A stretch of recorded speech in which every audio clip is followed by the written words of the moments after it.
¿Qué pasa, familia del Prohibido Trabajar? ¿Cómo estamos? Estamos aquí con nuestro experto internacional favorito, Josep Lluís de l'Alcázar, que vamos a hacer un análisis sobre Venezuela. Y no solo un análisis sobre la actualidad de Venezuela, sino os vamos a mostrar un punto de vista que no vemos en ninguna parte, porque parece que tengas que estar o con Trump o con Maduro, pero luego la realidad del pueblo venezolana es otra. Y gracias a la Unidad Internacional de Trabajadores, la Cuarta Internacional, Josep Lluís tiene contacto con trabajadores de Venezuela y entonces os podemos intentar contar un poco una versión que no es ni de los unos ni de los otros. Muy bien. Y también aprovecho esta pequeña introducción para deciros que, como veis, estamos sin micrófonos, pero al principio del vídeo vais a ver que los usamos. Pues la grabadora nos ha fallado, así que todas esas personas que nos escuchen con auriculares, quiero pedirles disculpas porque ya sabéis que yo siempre trabajo mucho en que la calidad de sonido del podcast, porque esto sobre todo es un podcast, a pesar de que hagamos vídeo, sea buena, y hoy no saldrá con el resultado que yo quisiera. Muy bien. Así que os recomendamos que os quedéis escuchando para reconocer la verdad sobre el chavismo y la verdad sobre el imperialismo americano, que este ya lo tenemos un poco más calculado. Pues nada, ahora empezamos. Prefiero ser un cerdo a ser un fascista. Canta el nombre del programa, Prohibido Trabajar, muy fan de ese eslogan.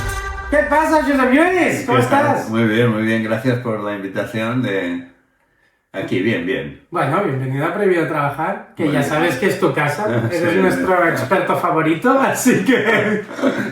Bueno, pues nada, agradecido y otra vez contento de estar aquí con vosotros. Hoy tenemos que hablar de un tema que la gente, supongo que ya viendo aquí la foto del comandante Chávez, ¿no era? ¿Era comandante?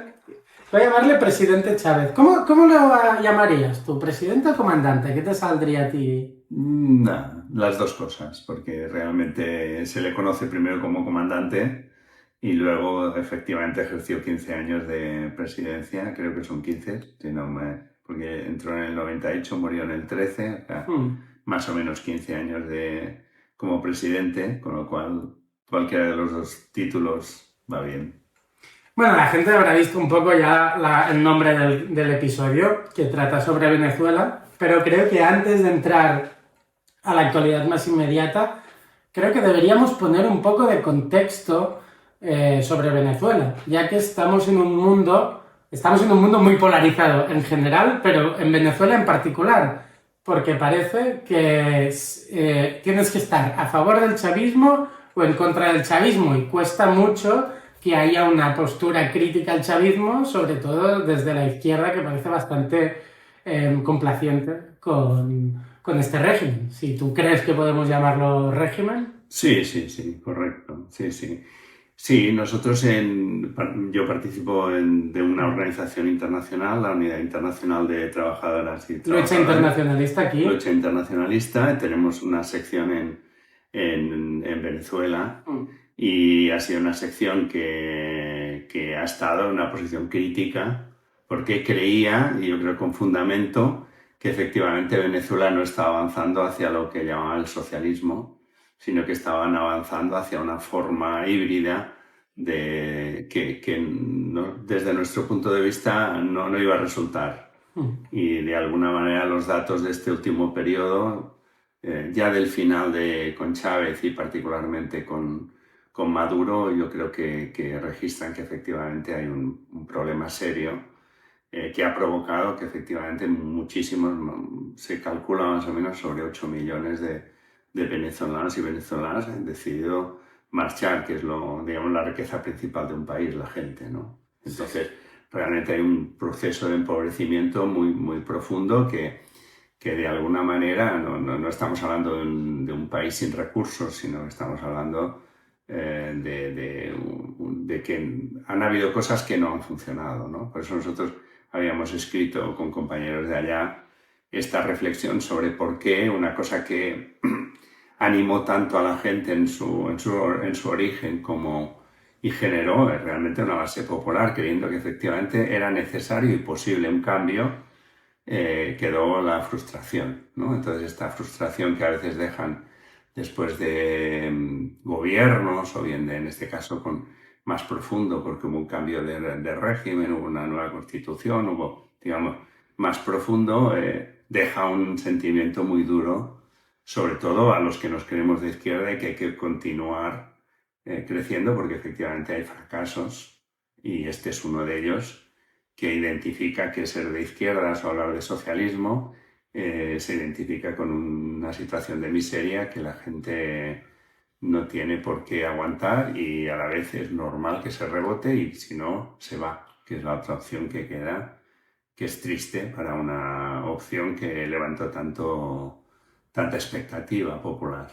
Tu reflexión me lleva, o sea, lo que estás comentando me lleva a una reflexión, que es que parece que la gente, digamos que somos de izquierdas, parece que se nos atribuyen todos los malos gobiernos de izquierdas, mientras que la gente de derechas se separa muy bien entre ellos. Quiero decir, no irás nunca a decir, por ejemplo, aquí en España, a un gobernante del Partido Popular como si formaran parte de la misma corriente ideológica que Hitler, cuando realmente sí que formaban parte de la misma corriente ideológica que Hitler. No solo eso, sino que el Partido Popular está fundado por gente franquista, y Franco mandó tropas y mandó el apoyo bastante que consideró necesario al Tercer Reich de Hitler. Sí, sí. Pero parece que a la derecha no le pesa haber hecho matanzas, campos de concentración,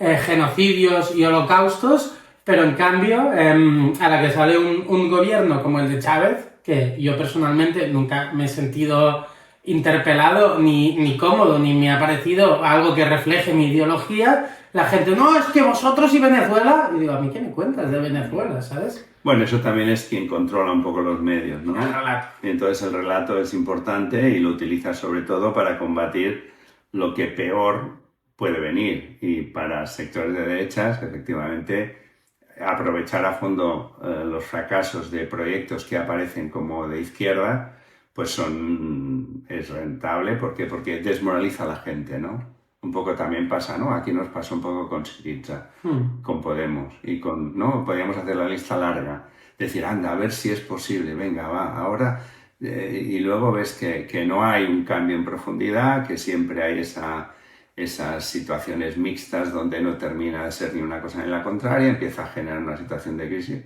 yo digo el caso de Syriza, y al final termina en una desilusión que va más allá de que desmoraliza a la gente, porque dice, bueno, si no hay alternativa, entonces eso abre también el espacio a que sectores desesperados digan, oye, pues aquí hace falta, ¿no? Todo ese auge de la extrema derecha, todo, hay una parte, o se va a la abstención, o se va a decir, oye, alguien que nos salve, ¿no? Y ahí estamos ya en El Salvador, ya aparecen esas imágenes de la extrema derecha donde utilizan el sentir de la gente en la dificultad que tiene para pasar el día a día. Es decir, que tampoco es que se construya, es que está creciendo la extrema derecha como una cosa abstracta. No, se crece porque efectivamente las condiciones de vida de la gente son desesperadas, y en esas condiciones efectivamente entran discursos que son nefastos, pero entran porque las condiciones son desesperadas.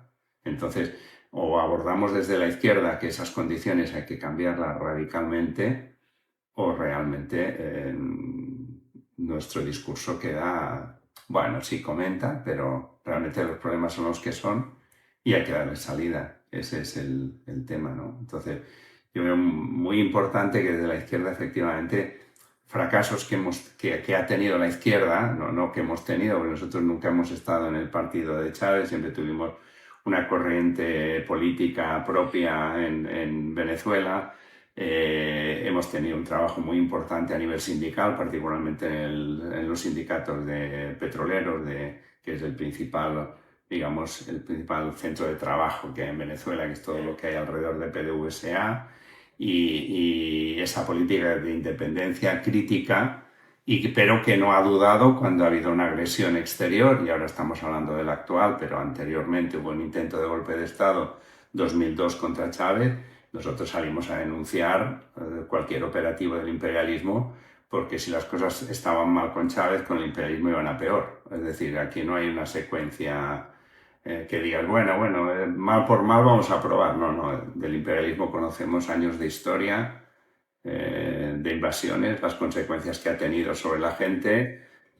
Por tanto, no hay que probar nada, hay que rechazar clara y abiertamente cuando el imperialismo ataca, en este caso Venezuela, o en otros casos cualquier otro país. Es decir, que ahí no hay dudas por nuestra parte, aun siendo críticos con el régimen del chavismo, cuando hay un ataque exterior del imperialismo, que es el principal responsable mundial de la miseria de la gente, no hay duda que hay que denunciar ese ataque y rechazarlo a poder ser. Estamos intentando organizar con secciones en toda América Latina a ver si es posible que haya un proceso de movilización en todo el continente. Estamos planteando hacer coincidir fechas para intentar coordinar a ver si es posible que efectivamente todo el continente, porque es agredido Venezuela, pero es agredido, amenazado Colombia, amenazado Cuba, es decir, todo el continente debería levantarse en pie de antiimperialista contra una agresión que intenta recuperar las doctrinas Monroe y demás, donde se supone que el imperialismo norteamericano tiene derecho de utilizar a su interés y sin contar con nada más toda América Latina para sus grandes compañías, para hacer negocios y para...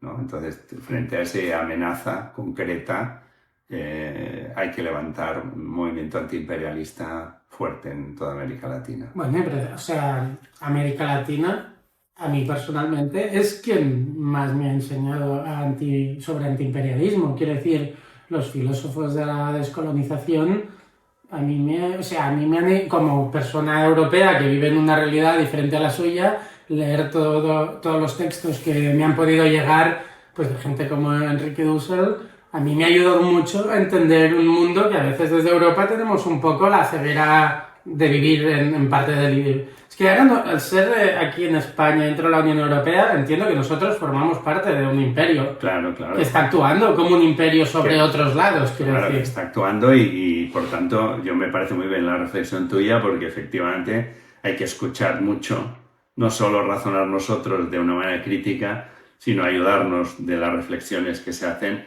en lugares donde efectivamente han sufrido directamente esos procesos de colonización y las luchas descolonizadoras, y que actualmente aún luchan contra multinacionales, por ejemplo Argentina, donde hay multinacionales españolas, pero también en Venezuela, donde encontramos la Repsol y otras que hacen sus negocios allá. Bueno, en Santander, ¿no? Me ha parecido escuchar estos días que el Santander es el banco más importante allá en Venezuela, uno de los más importantes. Eso es uno de los importantes, sí. Entonces, por tanto, efectivamente, ese internacionalismo lo entendemos dando la palabra, escuchando sobre todo, entendiendo, aprendiendo de quien realmente está luchando contra la colonización, ¿no? Y esto nos ayuda a nosotros también a comprender mejor la realidad de la cual el Estado español está formando parte de esos imperialismos. Es verdad que no es comparable al de Estados Unidos, pero tiene su cuota también de opresión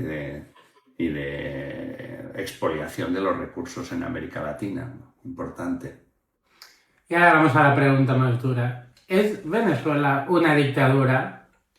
Bueno, nosotros denunciamos que hay un régimen autoritario en Venezuela, denunciamos que ha habido un empobrecimiento, y cuando la gente se ha intentado levantar no aceptando ese proceso de empobrecimiento, ha habido una represión, ha habido represión importante, detención, etc. Y cuando estamos hablando de que parece que todo sea un problema entre chavismo y la derecha, Medina, El Mundo, etc., todos los sectores de derecha, López también, o sea, nos olvidamos de que también hay una izquierda en Venezuela que no ha podido presentarse a las elecciones. Y ahí está sectores que en un momento formaron parte del chavismo, que estuvieron muy cerca, como Marea Socialista, el Partido Comunista, que también estuvo muy cerca en su momento, o estamos nosotros, el grupo nuestro, Partido Socialismo y Libertad, que también no se les permite participar en los procesos electorales, y donde hemos tenido detenidos, y hemos hecho actividades conjuntas, esa izquierda, o sectores de esa izquierda, con una parte de la izquierda sindical, de protesta frente al gobierno, participando de que efectivamente es insostenible las condiciones de vida que se han ido agravando en Venezuela. Y esa es una realidad que podrá utilizar el imperialismo, pero que la izquierda no puede girarse. O sea, una cosa es que tú digas, esto lo puede utilizar, sí, el imperialismo intentará y la derecha intentará utilizar cualquier cosa, pero otra cosa es que la realidad objetiva, que es que hay un proceso de deterioro de las condiciones de vida, si la izquierda no le da salida, se la va a dar la derecha. Esto es así.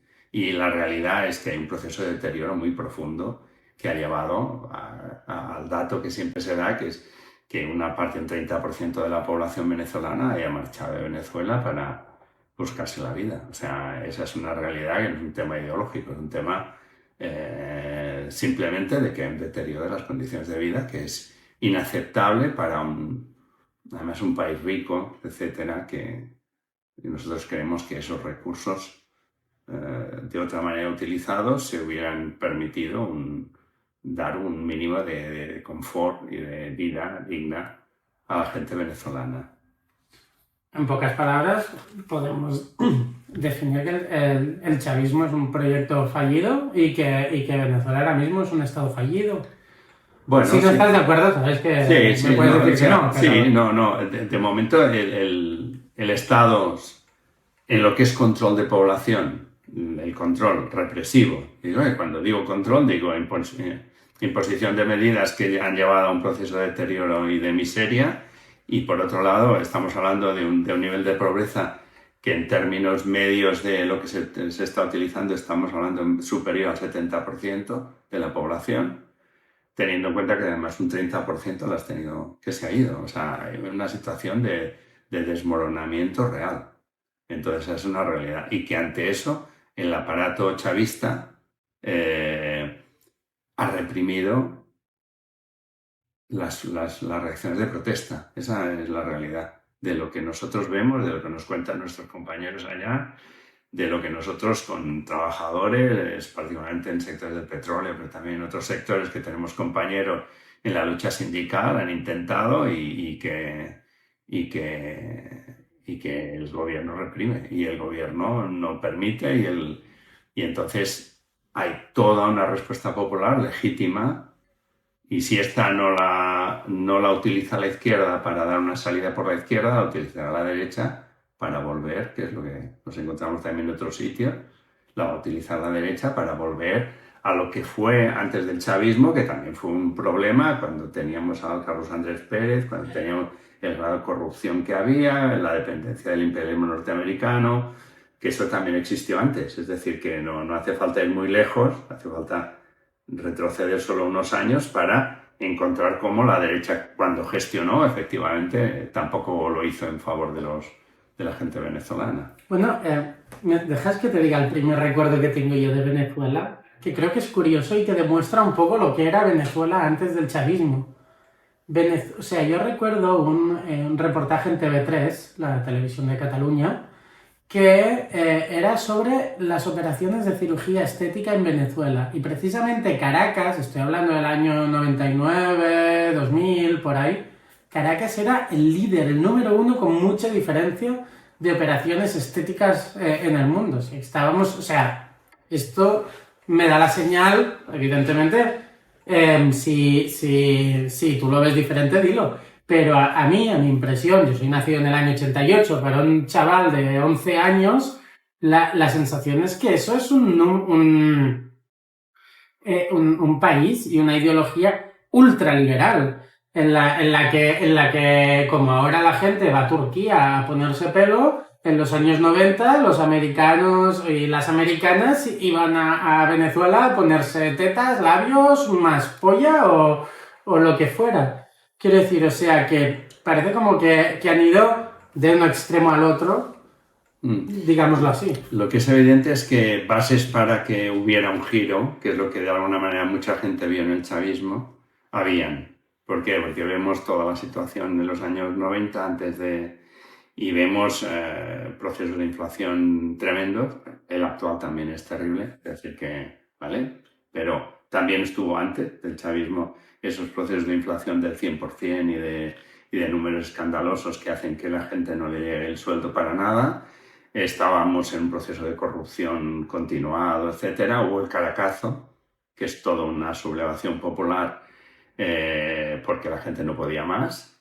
Es decir, esto fue antes. Todo esto sentó las bases para que efectivamente, primero hay un intento de golpe de Estado del propio Chávez que no funciona, y luego en las elecciones, en 1998, gana las elecciones, luego viene la reforma constitucional, todo con números muy holgados. La reforma, o sea, la Constitución bolivariana se aprueba con un 70 y pico % de los votos, luego las siguientes elecciones Chávez las gana también con mayoría absoluta,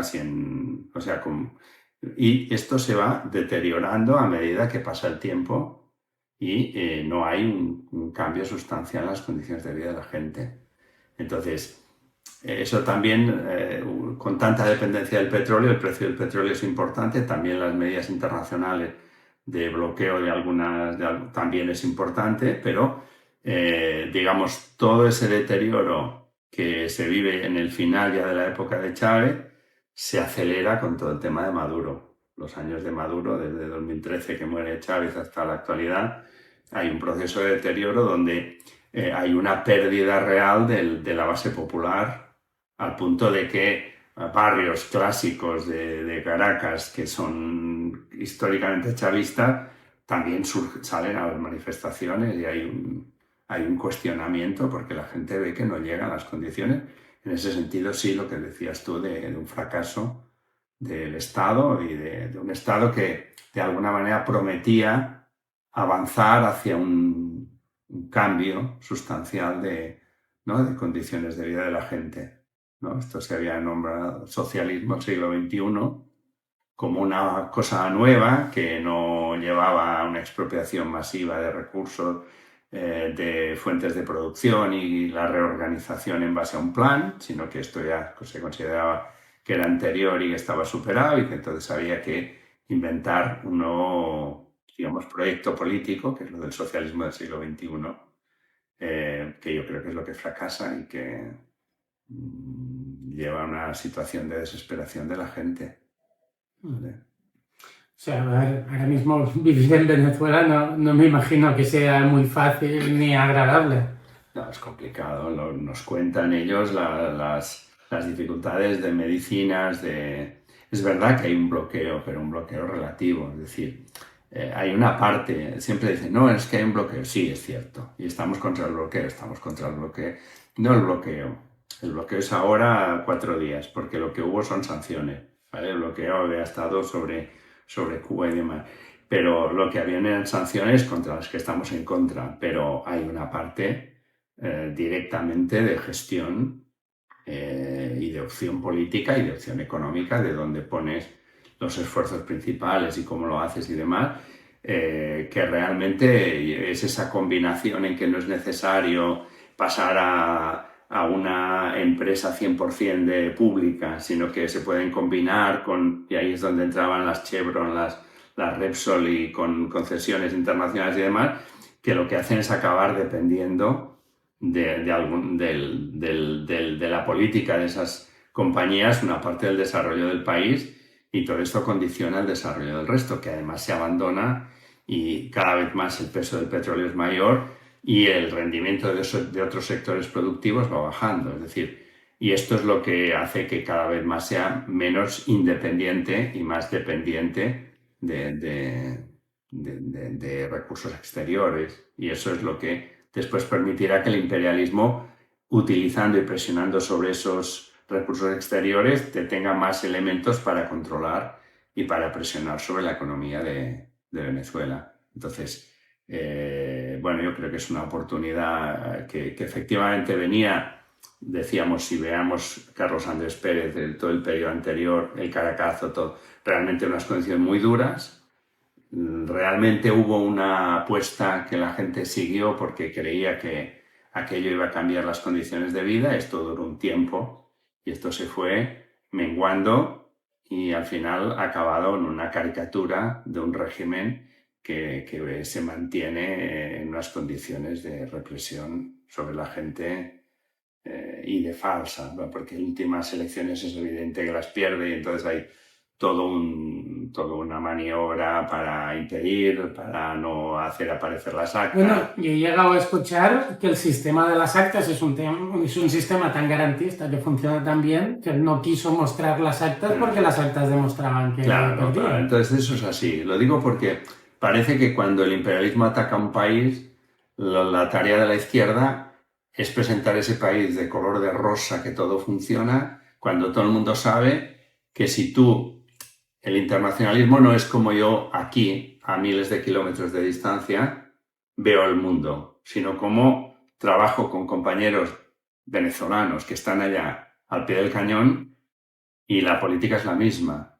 Entonces lo que no puedes hacer es justificando, decir, no, es que ha sido atacado. Bueno, estamos en contra y vamos a participar en todas las movilizaciones antiimperialistas para la inmediata retirada de todos los barcos que hay, la denuncia de los crímenes que ha cometido, no solo en la intervención de bombardeo, sino en las aguas del Caribe, cuando ha ido utilizando con esos ataques sobre lanchas que sin demostrar nada, bueno, aparte que es que aunque fueran narcoterroristas no es el tema, en narcotraficantes no es el tema de disparar contra ellas, o sea, detenerlas será lo que sea, pero vamos, eso no es. Entonces vamos a estar en todo, pero de ahí no vamos a hacer que, bueno, ahora todo lo que hemos estado diciendo de crítica a Maduro y al régimen y demás, ahora no es el momento, no, hay que dar una salida, porque la gente, si no la gente venezolana le parece que solo hay dos opciones, ¿no? Y eso es lo peor, entre seguir como están ahora o el imperialismo. Y esa no es la elección. La elección tiene que haber una alternativa que rechace el imperialismo, pero que sea crítico porque la realidad no está dando de vivir a la gente. Entonces, esa realidad no la podemos ocultar, ni ahora tampoco. Por eso nosotros en nuestros comunicados hemos hablado y hemos seguido con una posición crítica a un régimen que no nos representa y queremos que nos representa a la mayoría del pueblo venezolano. Mira, es que hace un rato que estoy pensando en una pregunta y va un poco sobre esto, que parece que hay solo dos argumentos para hablar de Venezuela y automáticamente pienso lo mismo en Cuba.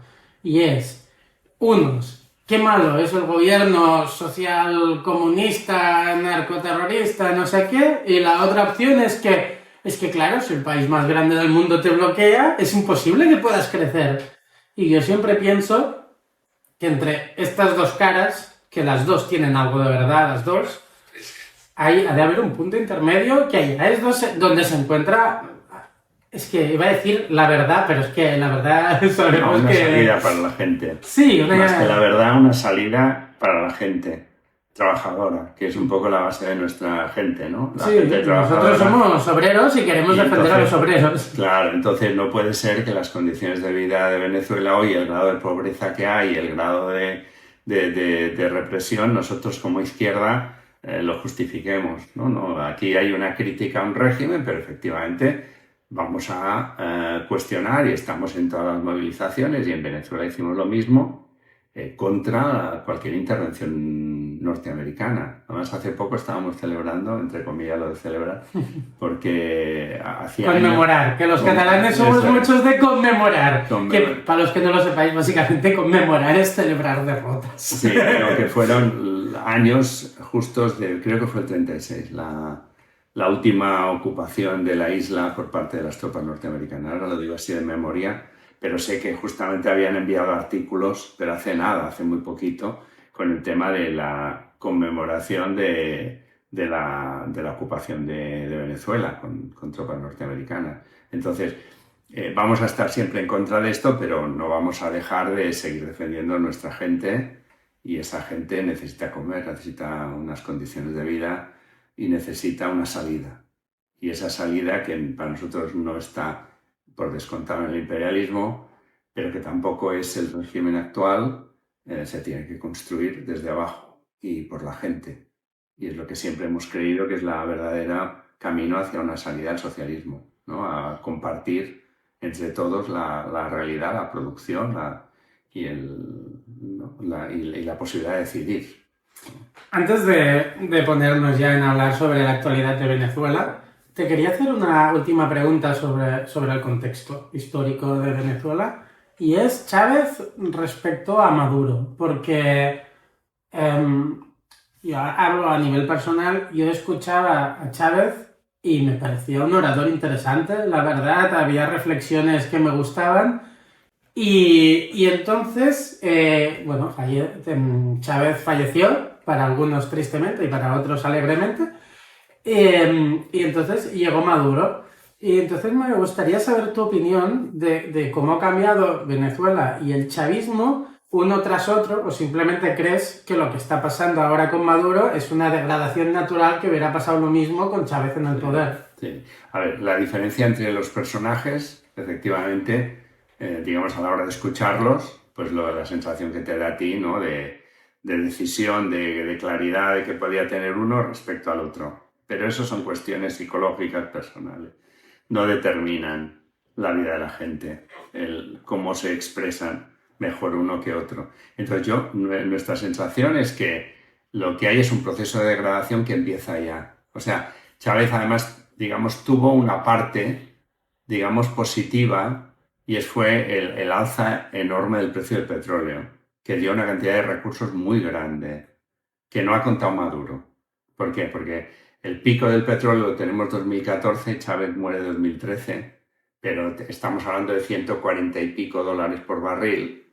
¿Vale? En aquel momento Venezuela estaba sacando alrededor de 3 millones de barriles diarios de petróleo, pues a ese precio, efectivamente, mucho dinero.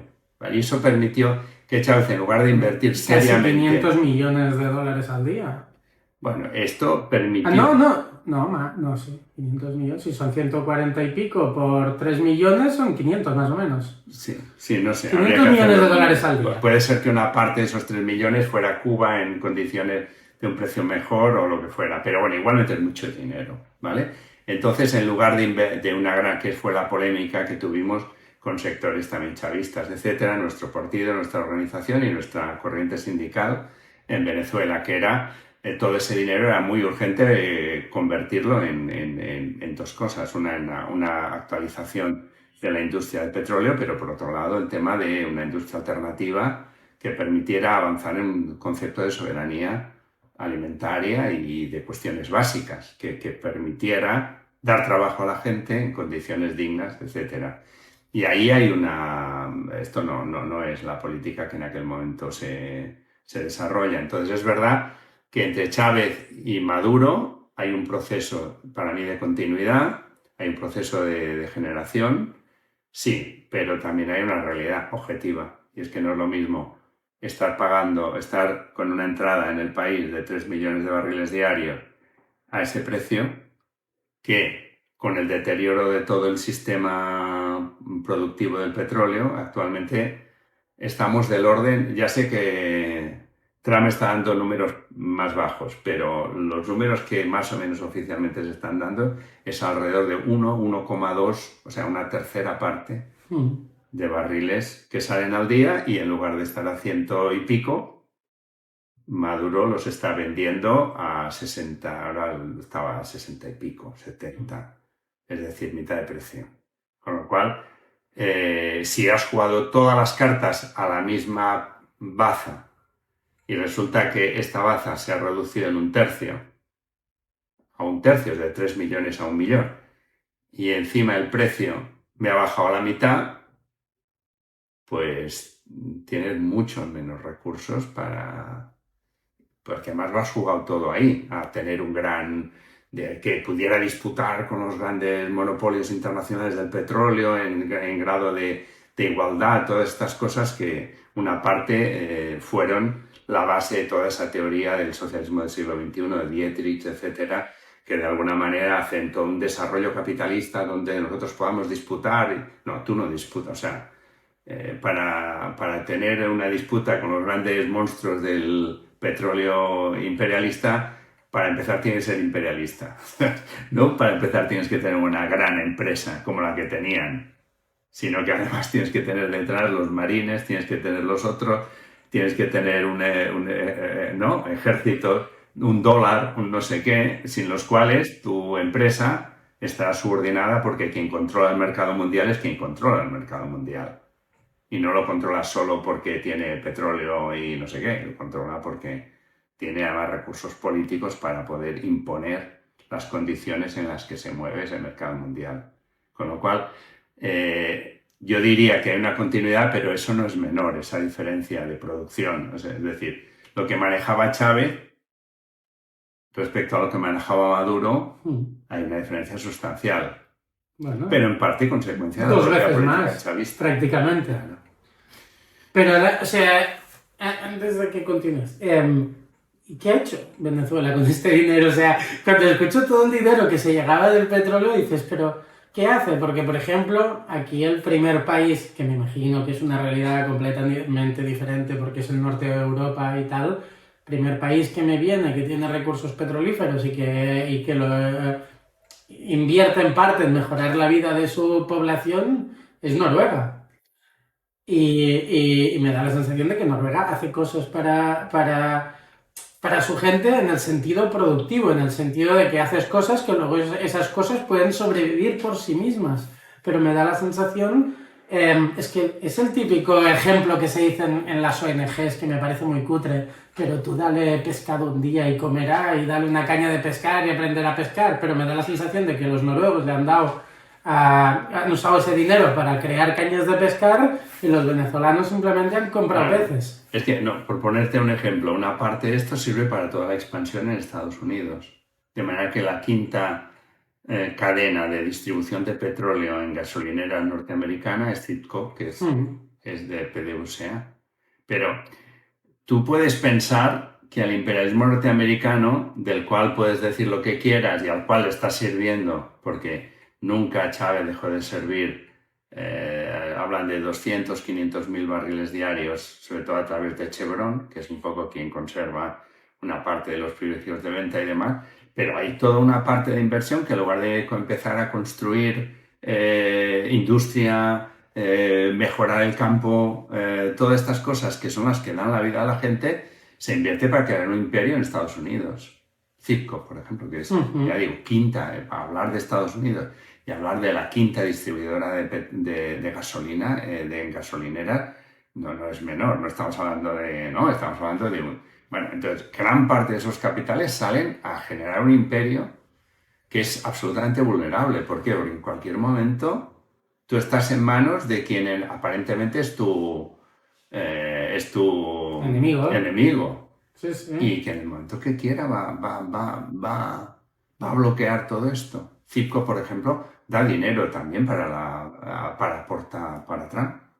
Es la contradicción. No me acuerdo exactamente la cantidad, porque no quisiera decir equivocada, porque son varios millones.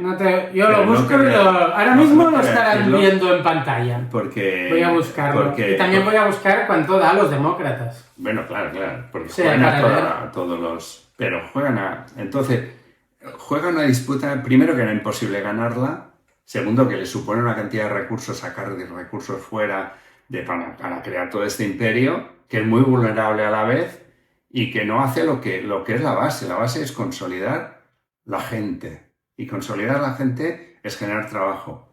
Es eso, es invertir en que los campos de Venezuela, porque los hay, y mucho, quiere decir que hay terreno y es un terreno fértil, etcétera, rinda para que la gente pueda comer. Y tiene que ver que eso asocia a toda una industria que permita una cierta soberanía también industrial en toda una serie y esto genera puestos de trabajo. Y sin embargo, en esos intercambios, además de venta de petróleo y demás, y de compra y venta, también se iba comprometiendo cada vez más a importaciones del exterior que iban hundiendo una parte de la industria y de los recursos internos. Con lo cual llega un momento en que estás atrapado, que es un poco lo que para mí ha pasado. Y es que terminas atrapado de esa lógica en la cual tú has creído que tú podías disputar, ¿no? O hay un proceso hacia el socialismo, un proceso revolucionario, o no hay una disputa de igualdad donde tú vayas construyendo una sociedad que se llama socialista, disputándole al capitalismo en su terreno y en sus mercados la disputa del control de la producción, en este caso de petróleo, ¿no? Es que esto no va a funcionar, es imposible, o sea, es imposible, objetivamente es imposible.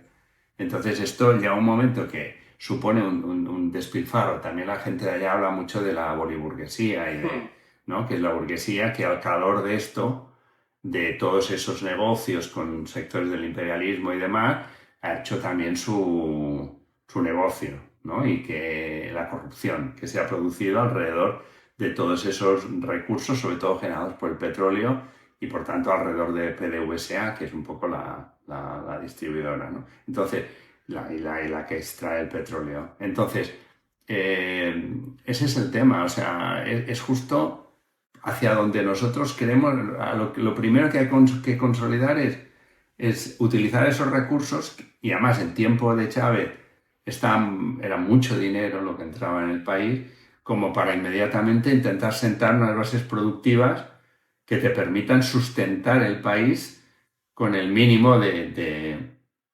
dependencia, no digo de intercambio, digo de dependencia, ¿no? Exterior. Y eso realmente consolida a tu gente, consolida un proyecto y no se crea esas disputas que las vas a perder. Las vas a perder. Era evidente que las iba a perder el chavismo. Y ahora ya vamos a... Es que sucedió un 3 de enero.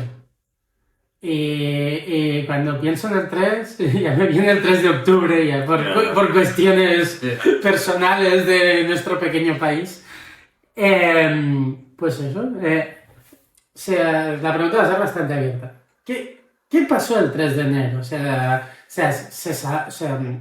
Estados Unidos, más o menos un poco lo que yo tengo pensado, Estados Unidos saltándose todas las leyes internacionales, sin pedir permiso al Congreso de los Estados Unidos, que hay que pedirlo cuando se hace una acción, entran en Venezuela, bombardean 6 sitios, entran al Palacio de Miraflores, capturan a Maduro, por lo que sabemos no ha muerto nadie de Estados Unidos, ningún militar estadounidense que participó, o sea que parece que no hubo confrontación por parte de Venezuela.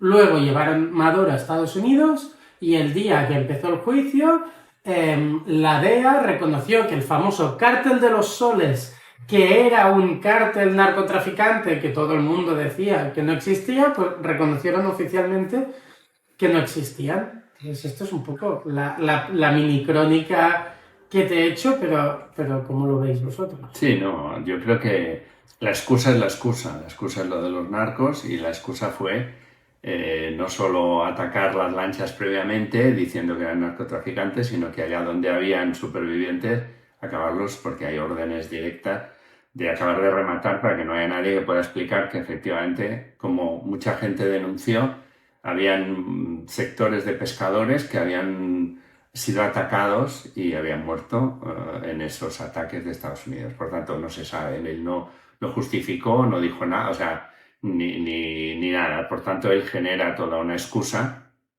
y además lo mezcla con toda la discusión del fentanilo, que todo el mundo sabemos que por la producción de Venezuela nada tiene que ver con el fentanilo, es decir, que no tiene... Es igual, es una excusa para lo que inmediatamente aparece inmediatamente después, y es el control del petróleo.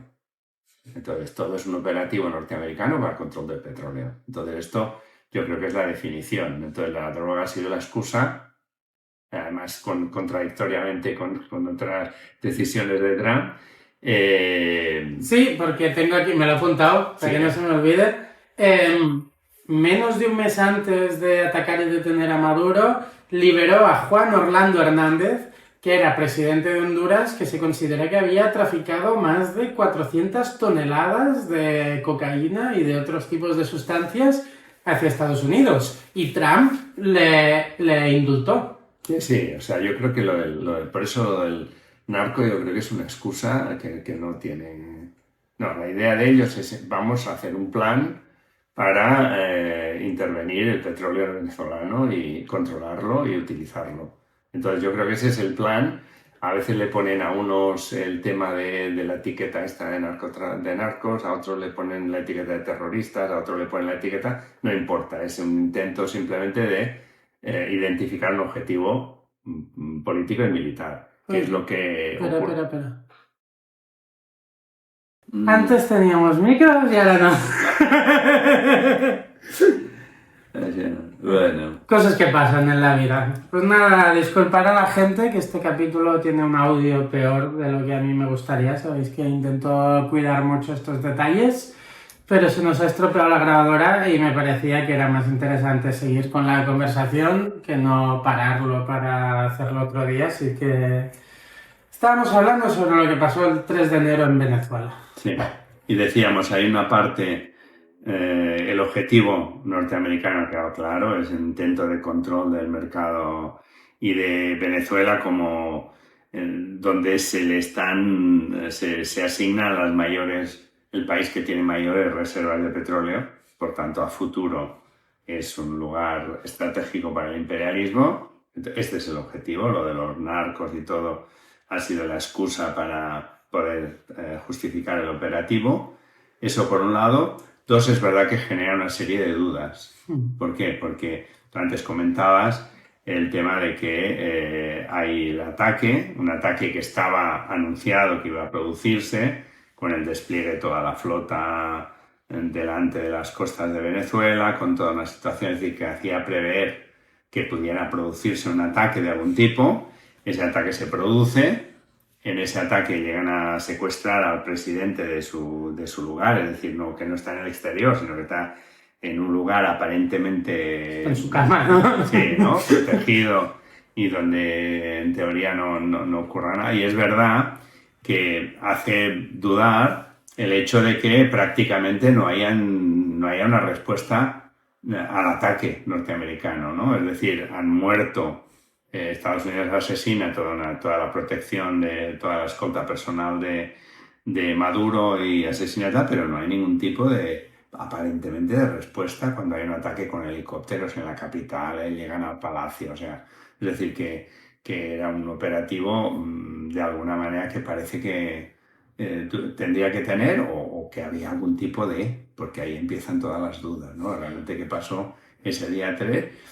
Y más cuando luego viene ese giro de guión donde todo el mundo estaba preveyendo y esperando que la intervención de Estados Unidos sería para imponer un presidente distinto de Maduro, y ahí todo el mundo estaba apuntando a Corina o el mundo, o sea, uno de los dos, uno que ganó la elección, el otro... Bueno, por tanto, la oposición burguesa de derecha que hay en Nicaragua, y hay esa readecuación del imperialismo con Delcy Rodríguez diciendo no, las declaraciones de Delcy Rodríguez en principio condena, pero dice voy a negociar, ¿no? Cuando tienen preso a tu presidente, ¿no? Entonces, como una situación como muy extraña. Y efectivamente la primera medida que toma Trump, que es ese tomar petróleo, empieza a tomar petróleo, se hablaban de entre 11 y 13 petroleros que llegan a cargar.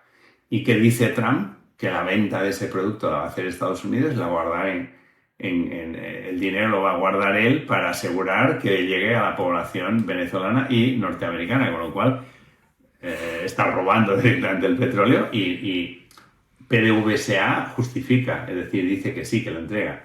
Es verdad que entonces parecería que la opción aparte de que el tema narco era una excusa y que el objetivo era el petróleo, que Estados Unidos ve la opción más segura de mantener intacto el aparato de control de la población, que es el chavismo actualmente, si le asegura que le va a entregar el petróleo según él vaya decidiendo, es decir, como un elemento de colaboración en la expoliación del petróleo venezolano, que no intentar hacer el giro que podía haber sido que con el aparato chavista intentar colocar a Corina o Edmund que no tenían por qué encajar, y entonces ahí se podía descontrolar la situación. Entonces a mí me parece que hablando con los compañeros en Caracas y demás, te contaban, dices, es que ha sido como todo muy extraño, porque ellos vivieron el otro intento de golpe, la gente salió a la calle, manifestaciones, salió, o sea, espontáneamente, y en una ebullición. Y en este caso han secuestrado al presidente y la gente dice, en Caracas no había nadie. Todo el mundo estaba a ver qué pasaba. Y al día siguiente, y cuando hay alguna convocatoria del gobierno, dice, bueno, son muy flojos, muy débiles. O sea, sale el sector más directamente ligado al aparato del chavismo, pero no sale la gente. la gente está en casa sin saber qué está pasando. O sea, como duda, ¿no? Es aquello como la otra vez, que no había dudas, que intentaban llevarse a Chávez, que no sé qué, la gente sale, golpe de Estado no, y la gente defiende y sale a la calle y... No, sino que una situación que genera dudas, ¿no? Hasta qué punto es posible todo este operativo. Maduro había dicho que estaban preparados para cualquier tipo de intervención, pues más aún si esa intervención se le iba a llevar a él. Es decir, ¿no? Como una situación... Y que luego, en lugar de profundizar el cambio de gobierno para iniciar un cambio de régimen, directamente Trump directamente entre a negociar con Delcy Rodríguez y ella esté abierta a la negociación. Es todo un poco como una situación extraña y hace sentir esa sensación. No habrán pactos concretos previos al desarrollo de la situación, porque, no sé, es como muchos interrogantes que yo creo que también desconciertan a la gente y denota dos cosas. Uno, el del 2002 ahora, lo que antes era un movimiento de masas, que era el chavismo. Hoy no está. Es decir, entonces se salió a defender a Chávez. Hoy no se sale a defender a Maduro ante una agresión brutal del imperialismo. Por tanto, hay un proceso de degradación del movimiento de base, ¿no? Esa realidad que ya se manifestó en las elecciones cuando no las gana Maduro. Es decir, hay un deterioro, o sea, esto se ha ido, hay un descreimiento de lo que está siendo Maduro por un lado, y por tanto que la gente no va a salir a la calle por si acaso para defender algo que no considera suyo. Esa es una realidad. Y por otro lado genera muchas dudas de hasta qué punto Estados Unidos, que es lo que está intentando ahora, le parece que el problema no era tanto el régimen ni la represión que puede ejercer sobre la población, sino que el problema era alguien que le garantice que el petróleo va a ir a la caja de las grandes multinacionales norteamericanas, y que ese era todo el problema. Y que si para eso se presta el chavismo que queda hoy o el movimiento bolivariano, para hablar más en términos así, y le sirve, no tiene ningún problema. Y, ¿sabes? Es decir, que esa sensación de utilitarismo, ¿no? Que da un poco Trump, ¿no? De todo lo que... A él no le importa contradecirse 4 veces si al final sale el negocio. Entonces, no, lo importante es el negocio. Lo demás, todos son palabras que hoy se dicen, mañana se cambian, hoy... ¿no? A ver qué... Entonces realmente quedan muchos interrogantes allá y por derivación en Colombia, claro, porque la misma amenaza que ha hecho también la ha hecho contra Petro. Es verdad que lo mismo, Petro en un momento determinado saca movilizaciones, y hay movilizaciones importantes en Colombia frente a la posibilidad de una agresión norteamericana contra Colombia. Entonces, es verdad, está en otra etapa Petro, digamos, de desgaste político con el movimiento que lo llevó a ganar las elecciones, de lo que está Maduro, que ni siquiera ganaba las elecciones. Entonces hay otra situación, ¿no? Pero efectivamente esto es como una amenaza a toda América Latina, también de por medio Cuba, también ha mencionado Cuba.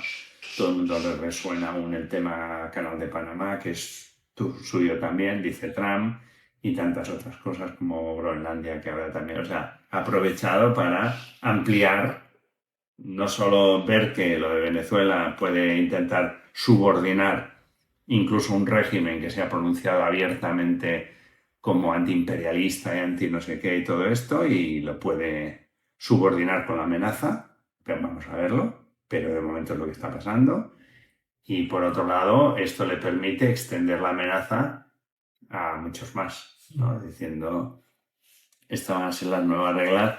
Él ya le ha cambiado el nombre a la doctrina Monroe, él le llama la doctrina, por lo de Trump, no sé cómo lo hace. Trombo, algo así. Le pone un nombre así, donde él la ha modernizado. O le llaman también, en otros sitios le llaman la doctrina Monroe 2.0, pues la segunda versión, que es la que hace Trump, diciendo esto es nuestro y estas son las condiciones ¿no? Y ahí, de alguna manera, al extenderlo, porque efectivamente citar de nuevo el tema de Groenlandia vuelve a poner en evidencia cómo los estados europeos que ante Venezuela han callado, los ningunean en el sentido más propio del término, de decir, vosotros ya no pintáis nada, yo decido y vosotros acatáis, y los lleva contra las cuerdas. ¿Por qué? Porque estamos hablando, al citar Groenlandia y al dar la misma posibilidad que está hablando de Venezuela, Colombia, Cuba, también la extiende a Groenlandia, efectivamente está tocando a la Unión Europea, está tocando a la OTAN, está tocando... y todos los presidentes europeos pues se encuentran en la evidencia de su posición de pérdida de poder como imperialismos que son en ese concierto entre imperialistas, ¿no? Del imperialismo mundial, en el que cada uno juega un papel, y es obvio que el papel de los imperialismos europeos está en plena decadencia, en todos los sentidos. Entonces ahí las contradicciones las apura Trump, porque además ante no salir, porque no salieron ninguno de ellos, ni siquiera el del Estado español al principio, a denunciar la agresión de Estados Unidos, y simplemente se limitaron a decir, uy, que haya contención, que haya desescalada, porque no puede ser. Hombre, no puede ser, ya ha sido, no es que no pueda ser, es que ya ha sido, y tú debes posicionarte. Y ahí, de alguna manera, es verdad que quien más de forma oportunista hace la lectura cuando Estados Unidos ya apunta, bueno, pues como los tengo subordinados, ahora me atrevo a hablar de Groenlandia en plena situación de esta, el que de alguna manera entiende que de manera oportunista se sale del guión un poco es el caso del Estado español con Sánchez, que aprovecha para apuntarse, no, es que esto denuncia la intervención, ya no es solo, o sea, hace un giro, radicaliza la oposición, porque sabe que además lo de Trump no tiene límite, es decir, que él va sumando, su objetivo es ir sumando situaciones de impunidad y de digamos, victorias comerciales al menos, ¿no? Donde puedan salir rentables las operaciones que hace. Entonces yo creo que esa parte evidencia esa pérdida de peso específico que tienen los imperialismos. Nosotros nunca hablamos de el imperialismo europeo porque no existe una sola burguesía en Europa, y eso es lo que explica que, como hay varios imperialismos que a menudo están enfrentados y que tienen una tradición en su formación como imperialismo habitualmente confrontada al de al lado, no configura un espacio donde podamos hablar de un imperialismo europeo, sino siempre hablamos de los imperialismos europeos, que a veces se ponen de acuerdo y la mayor parte de las veces ni siquiera se ponen de acuerdo. Poco la historia de la Edad Media, ¿no? Que era Francia y España se lían contra Inglaterra, luego Inglaterra y España se lían contra Francia, luego Francia, ¿sabes? Y han estado peleándose toda la vida. Entonces es muy difícil que sin una resolución, por lo menos de la composición del carácter de clase, la burguesía alemana continúa siendo alemana, no es europea, es alemana. Es europea geográficamente, como nosotros somos europeos geográficamente. Pero de alguna manera lo que pone el DNI, ¿no? Lo que pone el pasaporte, es que uno es alemán, el otro es esto, y disputan el mercado. Por tanto, no es un imperialismo, es burguesías de distintos, que muchas de ellas tienen esa característica imperialista, que compiten en el mundo y también entre ellas. Y por tanto, muchas veces sus intereses en el mundo hacen que no se pongan de acuerdo, porque el interés tuyo es justo lo que en las últimas dominios imperiales me quitaste a mí, o yo te quité a ti, o yo te quiero quitar, o ¿no? Sí, es decir, todos estos espacios de lucha por el poder, ¿no? que han tenido históricamente. Pero yo creo que evidencia, y Trump se regodea además, es como lo sabe y pone el dedo en la llaga y aprieta y tal, con lo de Dinamarca y demás, diciendo, sé que sois débiles, ¿no? Y yo lo digo además, no solo lo sé, sino que además lo digo y lo pongo en evidencia. Entonces ahí sale Macron diciendo, esto sí así que es inaceptable, hombre, y lo de Venezuela no era inaceptable, o lo otro, o lo de Gaza, no hay una lista de cosas inaceptables que hace tiempo que hubieras supuesto que al menos te hubieras desmarcado. Entonces, bueno, ahora yo creo que esta evidencia... y vamos a ver si también, primero, una cosa es un poco lo que muchas veces analizamos de Gaza, ahora que tú has sacado el tema. Una cosa son los planes imperialistas y luego la cosa es la realidad. Porque el plan de dominio de Gaza, de vaciar Gaza, de no sé qué, de toda esta historia, ya pronto hará un año. Recordemos, Trump lo dijo en febrero del 25 y estamos casi a llegar a febrero del 26.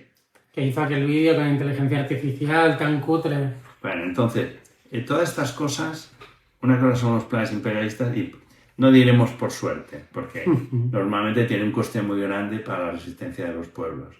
Pero los pueblos existen, que es lo que ellos no calculan. Ellos hacen sus planes entre gobiernos, entre no sé qué, pero aparte los pueblos existen, el pueblo palestino resiste, más allá de lo que nadie podría imaginar, pero resiste.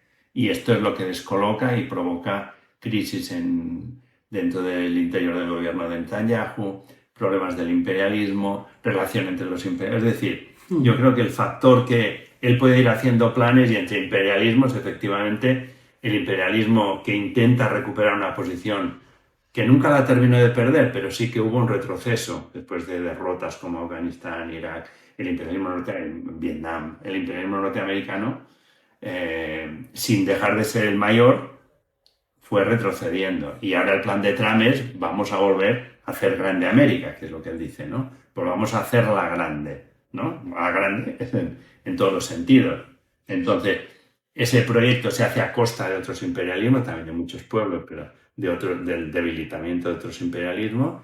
Y eso es una cosa, pero ahí lo que ellos nunca terminan de evaluar es que, aparte, hay la gente, los trabajadores, los pueblos, y la resistencia existe. Entonces, vamos a ver si esos planes de lo mismo que Palestina, vamos a ver qué ocurre.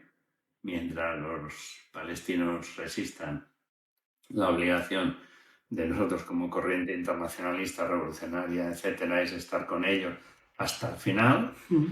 Y no está escrito cuál es el final. Entonces, lo mismo vamos a hablar respecto a, yo que sé, a Venezuela o las movilizaciones que se están pudiendo empezar a dar en Irán o en otros sitios del mundo. Por tanto, yo creo que lo que ellos siempre minimizan es el poder de los pueblos y es donde nosotros fijamos la posibilidad de un cambio que nos quite de estos regímenes opresores, en este caso Trump, Estados Unidos, el imperialismo, todos estos dictaduras, gobiernos autoritarios, etc. Es que aún nos quedan unas cuantas preguntas por hacerles, pero respecto a todo lo que nos acabas de decir, la pregunta que me surge es el fin, es que esto es una cosa que se repite mucho, entonces creo que deberíamos hablarlo. ¿Es el fin de un mundo basado en reglas y es el fin de la OTAN? ¿Este imperialismo de Trump? Sí, yo creo que las reglas de la Segunda Guerra Mundial, fijadas en Yalta, Potsdam y Teherán, que fueron la base del reparto territorial primero, porque ahí ese reparto se hace en este caso con Stalin, es decir, fue un acuerdo entre un reparto del mundo, zonas de influencia y reglas de juego. Luego Bretton Woods, con todo el tema del papel del dólar, con la equivalencia con el oro, bueno, todas esas cosas. Esto sí se acabó. O sea, nuestra opinión es que Trump ese orden está caducado y ese orden ha hecho que efectivamente el imperialismo norteamericano no juegue ese papel predominante que quiere jugar, y él dice es necesario para volver a ocupar un espacio de dominio mundial, romper ese orden. Entonces, ese orden, aparentemente sí. Este orden se acaba y se empiezan un tipo nuevo de relaciones interimperialistas también. Eso sí que creemos que es así.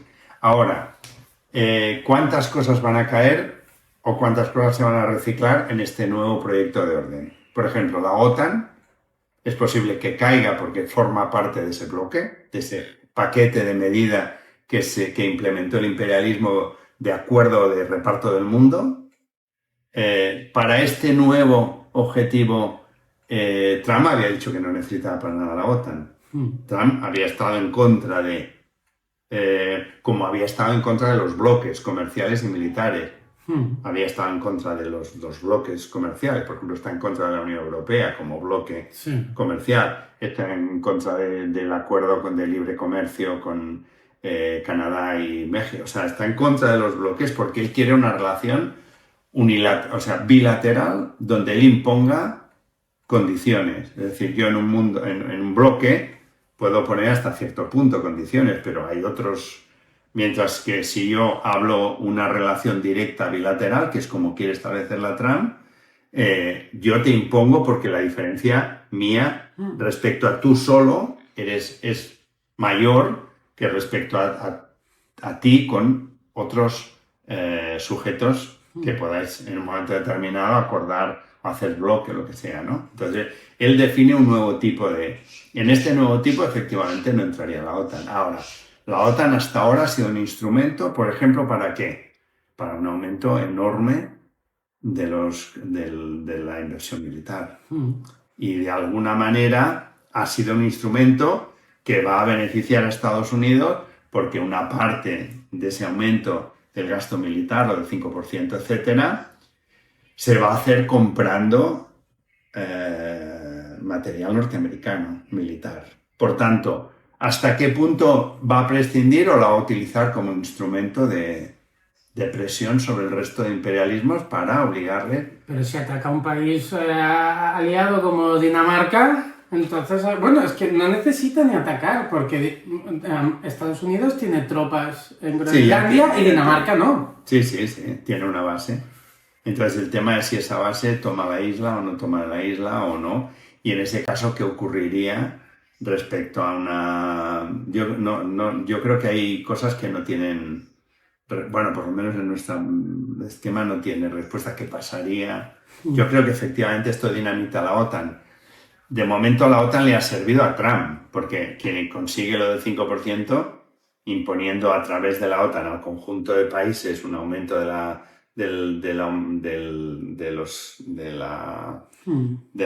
inversión, no quiero utilizar el término inversión, el gasto. El gasto militar ha sido Trump a través de la OTAN, que le ha servido hasta ahora. Puede ser que mañana no le sirva. Y por tanto vayamos a otro tipo de relaciones también militares distintas entre los diversos imperialismos. También puede ser, no sé, yo creo que eso está por...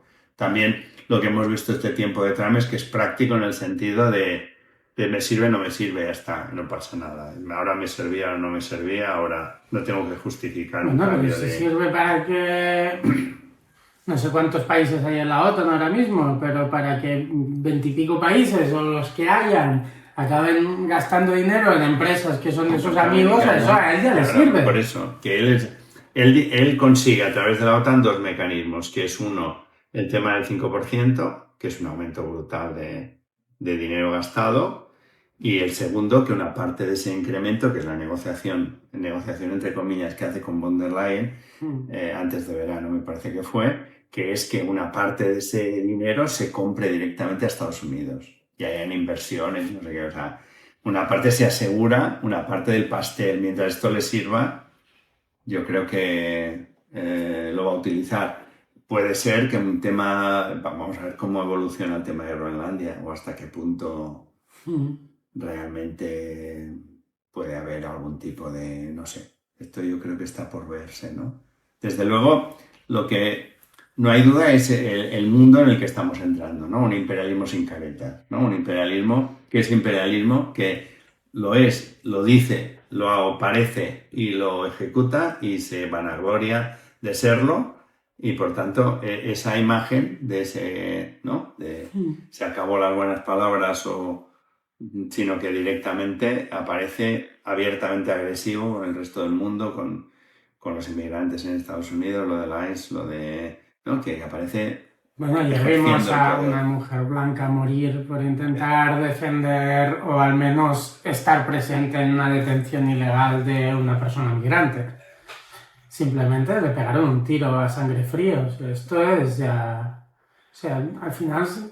Bueno. O sea, Estados Unidos es un estado terrorífico hacia afuera y un estado terrible hacia adentro. Claro, además, él sabe, como pasa en todos los países, que evolución hacia una posición fuerte, que el primer combate lo tiene con su propia clase obrera y su propia gente en Estados Unidos. Lo tiene que disciplinar para poder, y esa disciplinarlo es aplicar medidas mucho más duras contra su propia gente, y esa es la base para tener un poder fuerte con el que actuar sin problemas en el extranjero. Pero esa realidad está muy lejos. Se vio en el primer mandato de Trump con lo de George Floyd, con lo de los movimientos que hubo, lo que eso le costó a nivel de las elecciones, la repercusión que tuvo, los movimientos.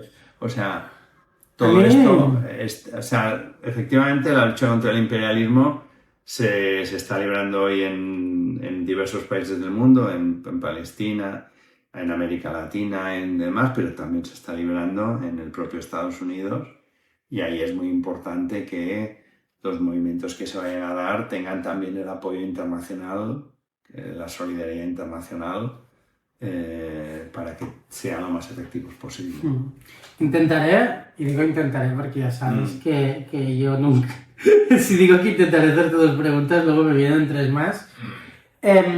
La primera es una cosa que yo pienso hace tiempo. ¿Puede ser que Donald Trump, con intención de que no existan unas próximas elecciones, esté buscando algún conflicto, alguna guerra, algo para hacer ¿cómo se dice esto? Lo mismo que hizo Pedro Sánchez durante la pandemia, una época de excepción, algo así, para intentar que ya sea de forma interna, porque la agresividad contra su pueblo me parece inusitada, o de forma externa, porque está agrediendo, como ya vimos en Irán y como hemos visto en Venezuela, que por eso hemos hecho el programa de hoy?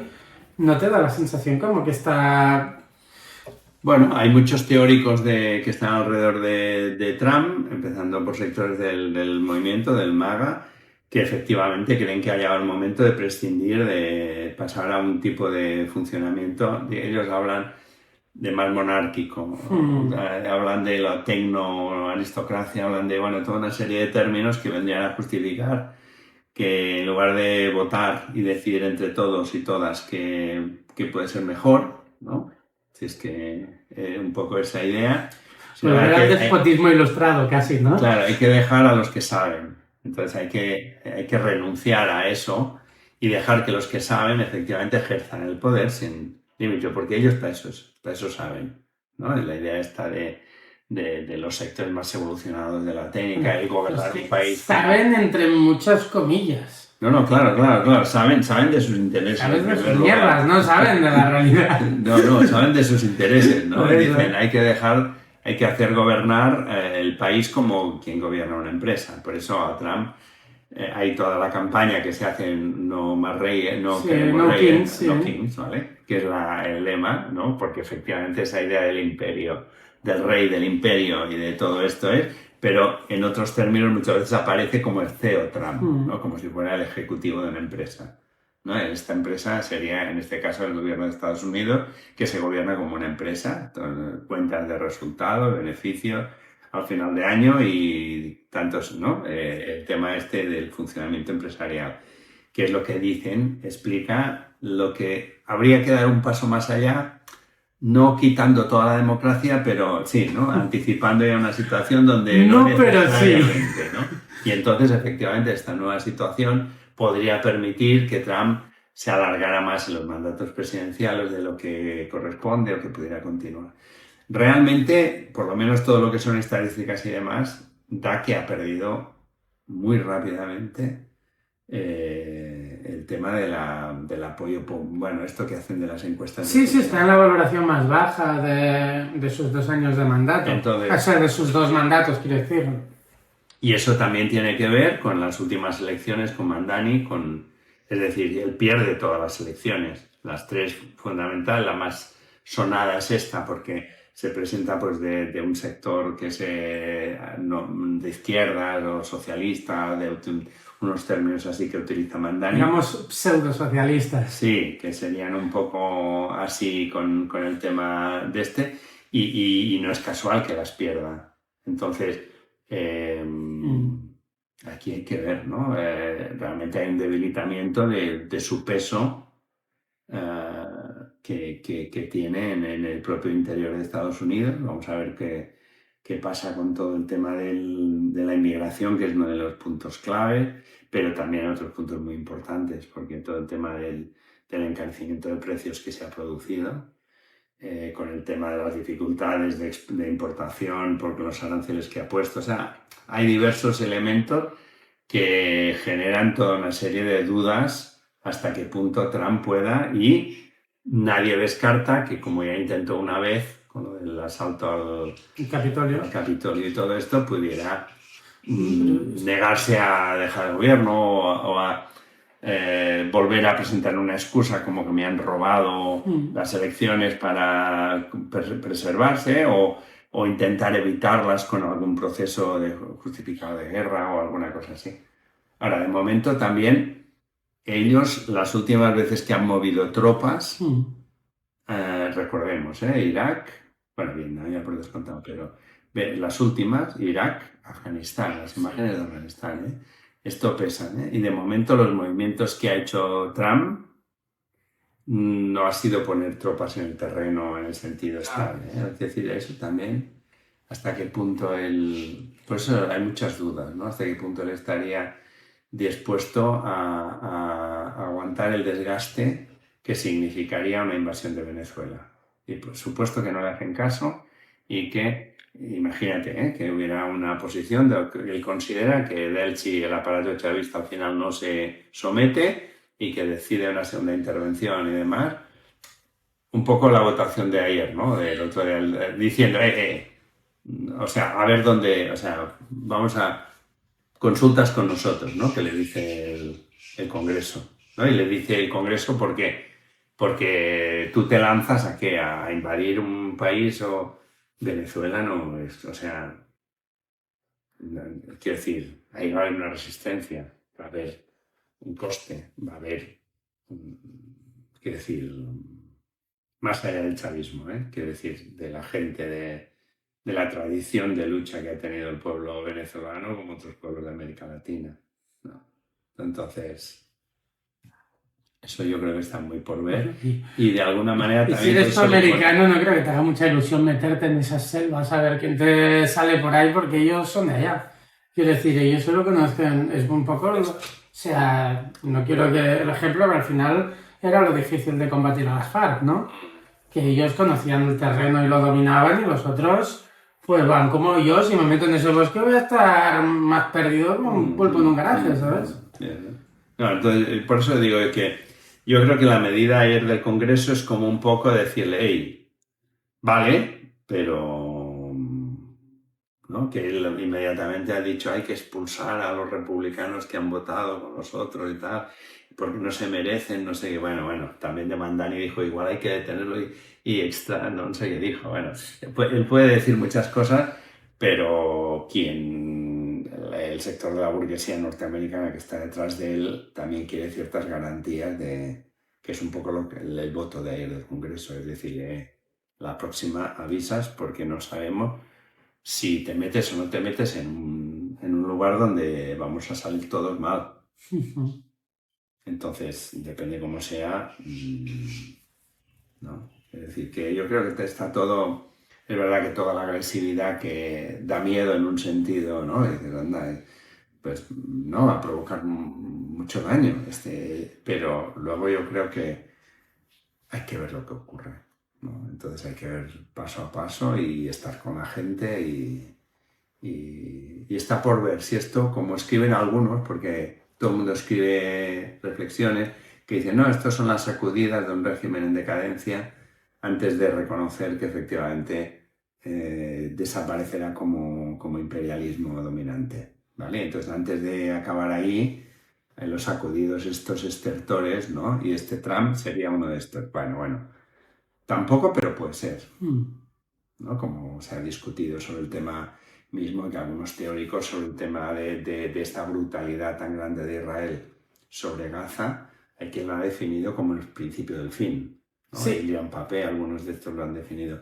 Entonces, yo no lo diría tan claro, pero tampoco descartaría esa posibilidad. Es que realmente estemos en el final de una era, de un ciclo, esperemos que sea así, del imperialismo, del capitalismo global que tanto daño ha hecho y a la vez haya posibilidades de abrir un nuevo periodo, ¿no?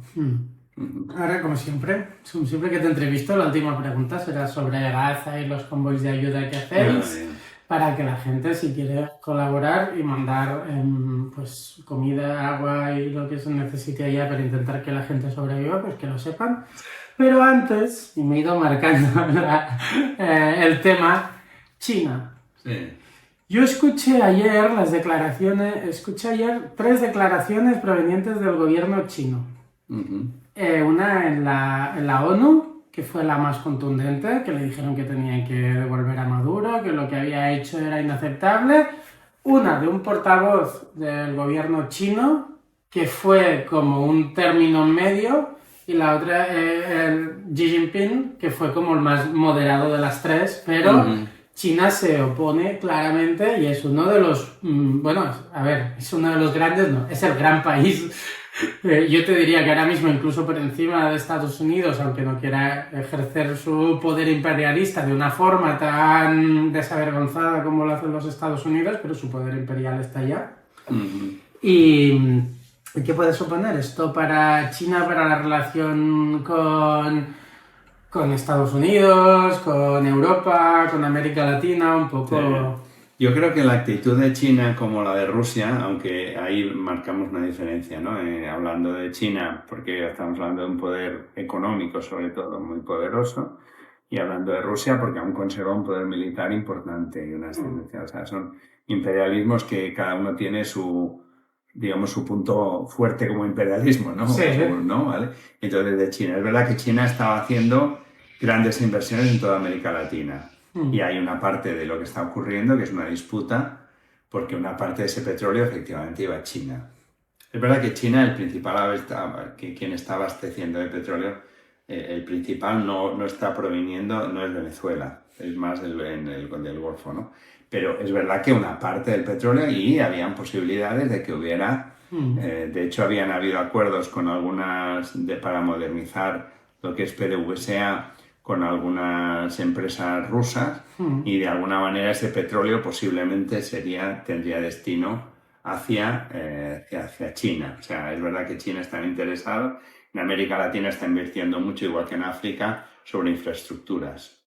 Y luego tiene una parte muy importante también de deuda que está generando directamente, o sea, de capital financiero chino, que está sirviendo como deuda exterior de países de América Latina. Entonces, esa parte, entonces ahí es verdad que hay una disputa por ese espacio que iba poco a poco entrando por la vía comercial y financiera y demás China, Estados Unidos para y dice, no, esta es una parte donde el petróleo va a ser para compañías norteamericanas, no para un acuerdo con China. Yo creo que China en estos momentos va a tener la misma actitud que tiene con respecto a otros conflictos tan sangrantes como el tema de Palestina. Y es, si te acuerdas, plan Trump, abstención. Se abstuvieron Rusia y China en el Consejo de Seguridad. Sí. Es decir, él no se va a oponer, no se va a enfrentar, va a poder en un momento determinado decir que está en contra de lo que está haciendo Estados Unidos y demás, pero cuando llega el plan Trump para Gaza, Consejo de Seguridad, 2 abstenciones, Rusia y China, no votos en contra, abstenciones. Entonces a mí me parece que la convicción de China, que no está en condiciones de una disputa de tú a tú con el imperialismo norteamericano, me parece que es evidente. Y otra cosa es que China tenga sus intereses y él quiera ir creciendo a la manera que le permita la coyuntura internacional. Y ha ido haciéndolo así durante, ya digo, una parte de puertos, de infraestructura, de salida sobre todo para una parte de soja y de productos de América Latina que puedan ir, y hay algunas que cruzan todos los Andes para poderse sacar por puertos más cercanos. Bueno, las hojas se producen en Argentina, sobre todo, ¿no? En una parte y en Brasil. Los argentinos, yo escuché, no sé si esto es cierto, lo escuché hace años, como los argentinos le venden tantas hojas a Estados Unidos, a China, es de los pocos países que tiene un balance económico con China favorable a ellos. Entonces, toda esta parte yo creo que está sobre la mesa. Ahora, yo creo que China, abstención. ¿Sabes qué quiero decir? Sí, sí. Que una cosa es que voy a decir lo que sea, que lo dijo en Gaza también, sobre el plan Trump, no hay que tener en cuenta a los palestinos, porque los palestinos, y cuando llegó el momento, se abstuvo.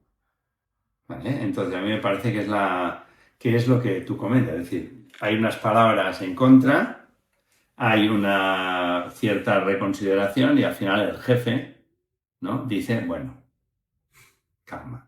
Sí. Entonces, ese bueno calma es permitir que lo que es lo que tú decías antes, un ataque flagrante a todos los principios internacionales, todo lo que quieras y todo lo que la ONU y todo lo que te quieras, termines diciendo, bueno, calma. Calma, ¿qué quiere decir? Calma quiere decir que lo puedo hacer y lo puedo volver a hacer. Si lo he hecho una vez, lo puedo hacer dos.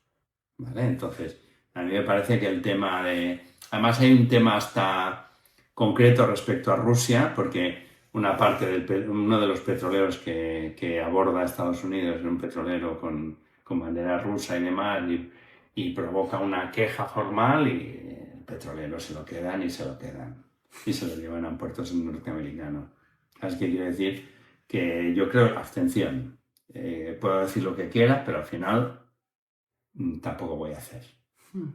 Entonces yo creo que esta es la relación hoy de supremacía, de relación de fuerzas entre los distintos imperialismos. Es que hoy no hay ninguno de ellos que esté dispuesto o con la fuerza no sé, esto ya es un poco lo que queramos valorar, a plantar cara al tema de esta actitud de Trump y del imperialismo norteamericano. Es decir, que todos, si no, abstención, ¿sabes? Es que es como... Era muy grave porque el plan de Gaza, de recolonización, de que está matando gente, que llevan 400 o 400 y pico muertos, después del supuesto plan de paz donde Israel ha ocupado... O sea, era evidente, ¿no? El tema Este supuesto plan de paz, más que bajar los muertos, lo que ha bajado es la presión internacional sobre Israel. O sea, ha conseguido un poco lo que querían. Y hablando de Gaza, que ya lo estás comentando, sí. Aprovecha para comentarnos porque desde Lucha Internacionalista, pues, vuestro proyecto político, estáis mandando convoys de ayuda a Gaza. Ya sabes que siempre cuando hablamos de esto la gente en pantalla va a ver los vídeos que publicáis vosotros en vuestro canal de YouTube. Así que si quieres comentarnos un poco lo que hacéis por Gaza. Sí, nosotros habitualmente digo que esta es la forma de trabajar habitual cuando hacemos una campaña de solidaridad internacional, lo hacemos con organizaciones de allá, ¿no? Entonces, allá tenemos una relación de hace más de 20 años con...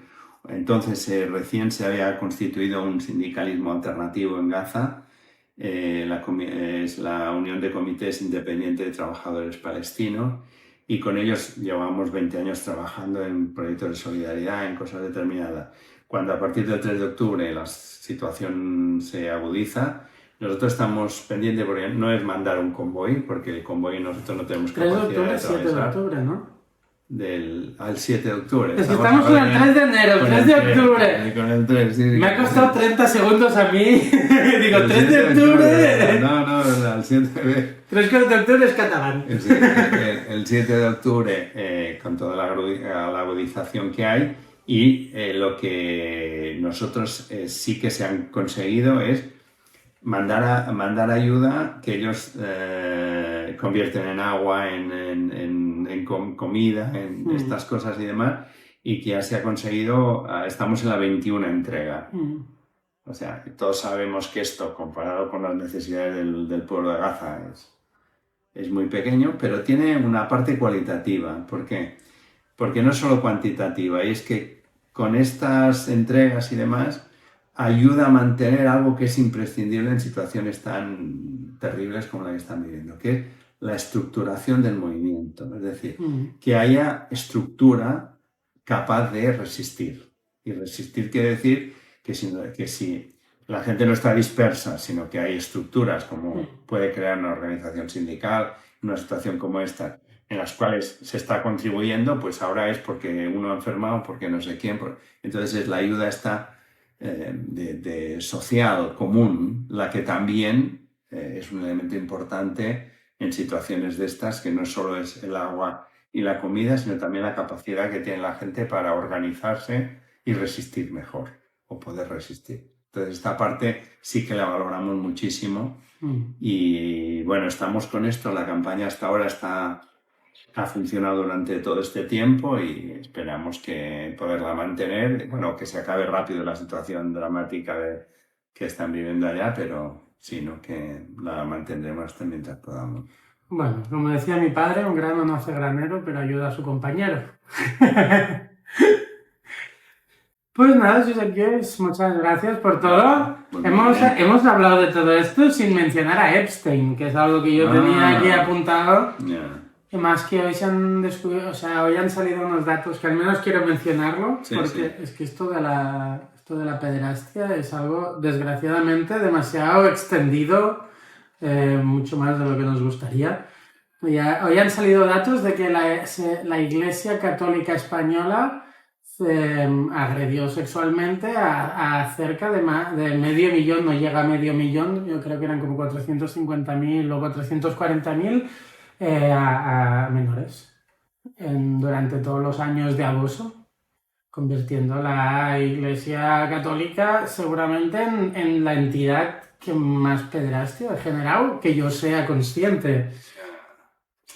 Y al final Epstein, que Trump está metido por allá y todo esto, que, a ver, no quiero ser simplista, pero estamos hablando de los malos de la película. ¿Qué quieres que te diga?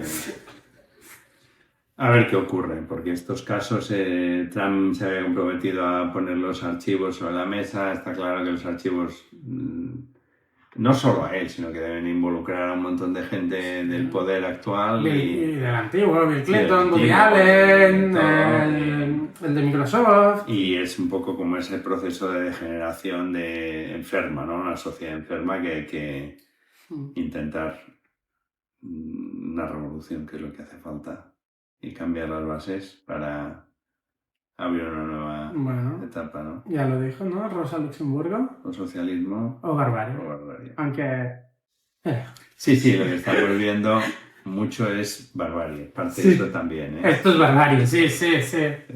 Lo de Gaza, Sí. Bueno, esperemos que se le pueda dar la vuelta a la tortilla, que dicen, ¿no? Confiemos en ello, Josep Lluís. Lo echemos. Muchas gracias. Feliz año a ti y a toda nuestra audiencia. Muy bien. Y bueno, esperemos que les haya resultado interesante. Perfecto. Muy bien. Nada. Pues muchas gracias por venir. Vale, nos vemos. Vale.